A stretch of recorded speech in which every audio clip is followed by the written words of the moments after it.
welcome back to my channel. In today's video I'm going to be sharing with you the books I read in the month of February, because I did it in January and I'm going to try and do it every single month to try and keep myself accountable, because my goal for the year of 2023 is to read 50 books this year. In January, I can't really remember, but I think I read, was it 7 books? Can't really remember. But yeah, so my goal is to read 50 books, and obviously February has gone, and so how many books I read in February? Drum roll please, how many books I read in February? 2! That's not enough. It's okay. It's okay. I keep telling myself it's okay. I want to read 50 books this year, and there are, is it 54 weeks, 52 weeks in a year. So it's okay. But there are a couple of reasons as to why I didn't manage to read that many books in the month of February. Well, first of all is I don't know why, but I seem to have some sort of like, I think I had like a reading block. That would be like the first reason. There was a reading block, and when I could have sat down to read, I decided not to. That's usually the issue.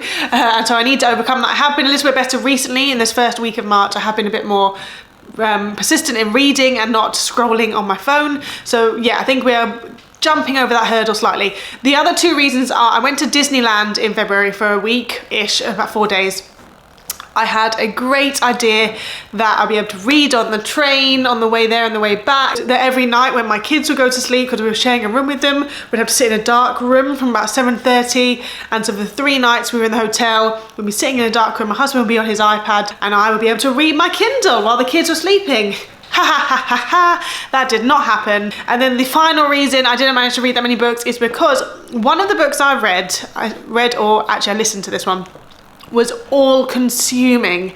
I found it hard to do anything else with this book. I borrowed the book from BorrowBox, which is an online app associated with your library. I highly, highly recommend them. I speak about them all the time. But I downloaded this book. I used to have this book, or I think I still do have this book, at my parents' house. It was always was on the shelf, and I always saw it, and I always had an idea to read it, but I never read it. But it's a really thick book, and the book is called Wild Swans.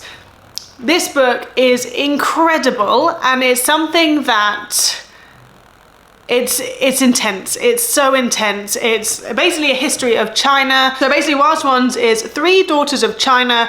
It's a family history that spans a century, recounting the lives of 3 female generations in China, and by the author Zheng Chang. I'm obviously saying that with an English accent. It's not how you say it if you were Chinese, but I don't want to butcher it. So the book focuses on the time between 1909 to 1978. And I tell you something, this book, I would listen to it constantly, but the book itself, I think it was, to listen to it was 24 hours long book, which is a long old book, and I had to renew it a few times because I just couldn't get through it in time. So yeah, it was all consuming. It's intense. It's not a positive book. I mean, obviously it's positive in the sense that the lady who wrote the book, she is alive and her family made it through the awful things that happened in China at the time, but it goes into a lot of like detail about what happened in China during this time period, and it wasn't nice, to be honest. Like the change from leaders into communism, and how communism wasn't all as it was supposed to be, and the leaders and how horrible they were. Yeah, so it's intense, and you know, talks about at the beginning. It talks about foot binding, because her grandma had her feet bounded. And it also mentions foot binding as well, because her grandma had it done to her. And yeah, it's an amazing book. I highly recommend it. If you want to listen to it, it might be easier to digest. It's something that you don't get taught any of this stuff in schools, and so it was all very new to me, very eye-opening, and yeah, it was just like I say, all consuming. There's no way I could listen to this book and read a fiction at the same time, which is what I have been doing. It's what I prefer to do when I read and listen to books. I prefer to listen to non-fiction and read a fiction. But there was no way. This book was just, is a lot to listen to. And when I finished it, it was a relief to finish it, mainly because it was such a long book, but also because it's such like a lot of information and not all of it very nice. Like I say, I mean, I'm not giving a very good review. I did give it 5 stars on Goodreads. Don't forget to click my links to my Goodreads below and we can be friends. But I did give it 5 stars because it is incredible. It will teach you so much stuff that you didn't know about China. But like I say, it is quite heavy, especially in certain parts of it. So just be mindful, and lots of trigger warnings in there as well about suicide and things like that. So yeah, it's heavy, but it's amazing to learn something that you're not taught about. So yeah, that was my first book that I listened to.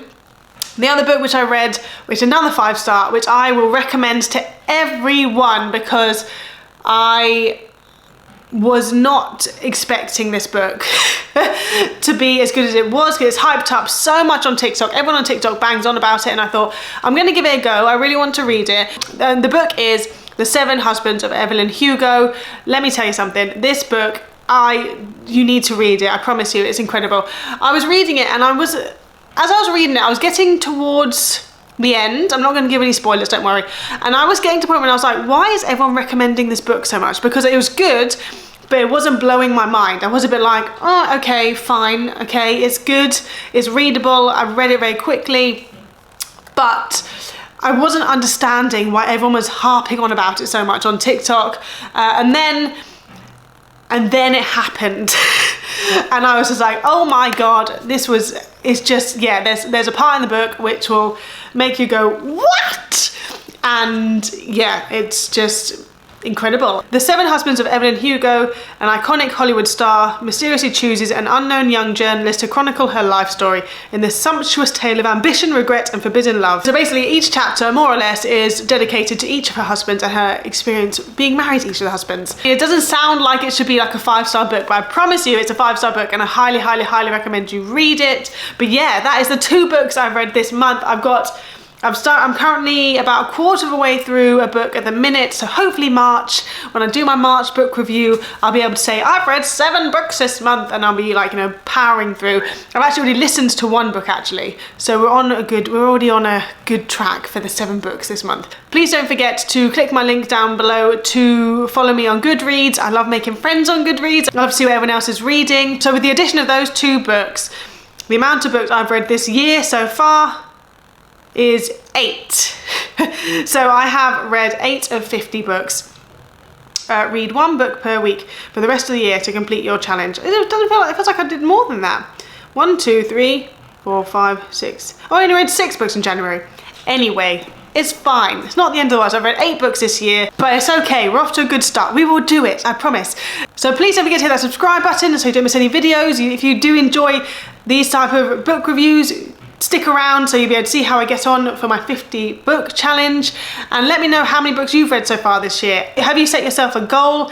How are you going with it? Anyway, thank you so much for watching, and I'll see you in my next one. Goodbye.